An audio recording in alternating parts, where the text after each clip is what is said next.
Hello guys, তো আপনারা কেমন আছেন? আমি তো খুবই ভালো আছি। তো আজকে সকাল সকাল দেখো উঠে আমি গার্ডেনে গিয়ে আমার সবজি সব এখানে গার্ডেন থেকে পাড়িয়ে নিয়ে আসলাম। তো কি কি সবজি আনলাম এটা দেখতে পাচ্ছ আপনারা। তো লাই পাতা দুটো নিয়ে এসেছি, বেশি দেবো না। তো কেরালার অনেকগুলো কেরালা হয়েছিল, এখানে আমি তিনটা একটু বড় বড় হয়ে গেছে, তার জন্য আমি এটা পাড়িয়ে নিয়ে এসেছি।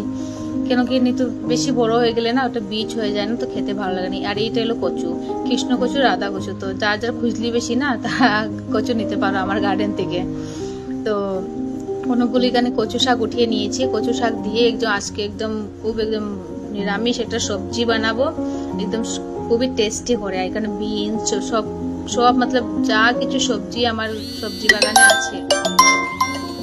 তো এখানে ভাবলাম একটু সবকিছু সবজি খাটিয়ে একটু ভয় দিয়ে নিরামিষ সবজি, বহুত দিন নিরামিষ সবজি খাইছি না। আর জানো তো নিজের গার্ডেনের সবজি, ফ্রেশ সবজি তো খাইতে তো একটা অন্য আলাদাই একটা মজা, হ্যাঁ না?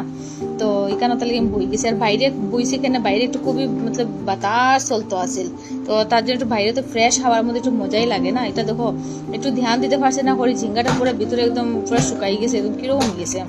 তো ঠিক আছে, বানানোর পরে তো ঠিকই লাগছে।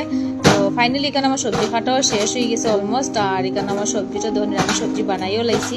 এখানে বিনস দিয়েছি, তো বিনসে একটু বেশিও দিছো, তাহলে একটু সবজিটা খাইতেও একটা খুব স্বাদই হয়েছে। আর টমেটো দিলে তো আর বেশি ভালো লাগে, তো কি ঘন ঘন সবজি হয়েছে।